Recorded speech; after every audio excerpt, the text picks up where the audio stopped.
गणगण गणात बोते. Hello everyone, मी अश्विनी मोर्शीकर. तर स्क्रीनवर जी प्रोसिजर तुम्हाला दिसते याच्यावरून तुमच्या लक्षात आलंच असेल की हा कोणता सण आहे. तर हा सण होता हरतालिकेचा आणि इथे आम्ही गंगा मातेतून वाळू काढण्याचं काम करत होतो, कारण की या वाळूपासून आपल्याला बनवायची असते ती म्हणजे महादेवाची पिंड. आणि इथे मी महादेवाची पिंड बनवताना तुम्हाला दिसतंय. पिंड बनवल्यानंतर मी महादेवाचा परिवार, त्यानंतर सखी असं सगळं तिथे बनवून घेतलं. आधी तर सर्वच लेडीज जवळपास नदीवर जाऊन ह्या सगळी प्रोसिजर करायच्या, पण आता ते सगळ्या गोष्टी पॉसिबल नाही आहे. शेवटी जो मनातील भाव आहे, भक्तिभाव आपला या पूजेमागचा, तो महत्वाचा. म्हणून मग जसं आलं पॉसिबल, जसं झालं त्या प्रकारे करायचं. फक्त करणं महत्वाचं आहे आणि मनात शुद्ध भाव ठेवायचा. मग अशा प्रकारे काकूंच्या घरी बसून आम्ही आरती वगैरे करून घेतली आणि त्यानंतर मी हे सगळं घेऊन आली घरी. आणि जी गौर होती तुम्ही बघू शकता अगदीच कमी आलेली आहे, कारण की जवळपास मी बिमारच होती त्या पिरियडमध्ये, तर माझं लक्षच नव्हतं राहिलं हे सगळं करायचं. आणि जेव्हा मला जाग आली तेव्हा मग अगदी उशीरच होऊन गेलेला होता.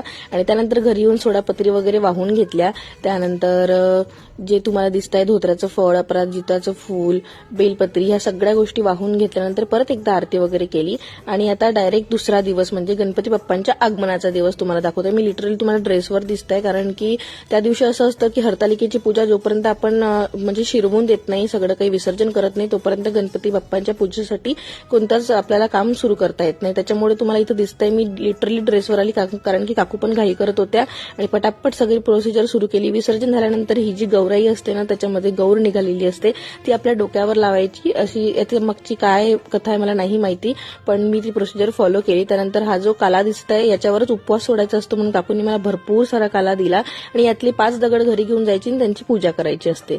आणि अशा प्रकारे मी माझी हरतालिकेची पूजा सुफळ संपन्न पार पाडली. आणि त्यानंतर ती लगबग होती म्हणजे गणपती बाप्पाच्या आगमनाची. इथे मी तुम्हाला माझ्या स्टुडंटसोबत बोलताना दिसतंय, कारण की थीम वगैरे डिस्कस करत होतो आम्ही गणपती बाप्पाच्या आगमनाची. सगळे पुढच्या व्लॉग्समध्ये बघूयात.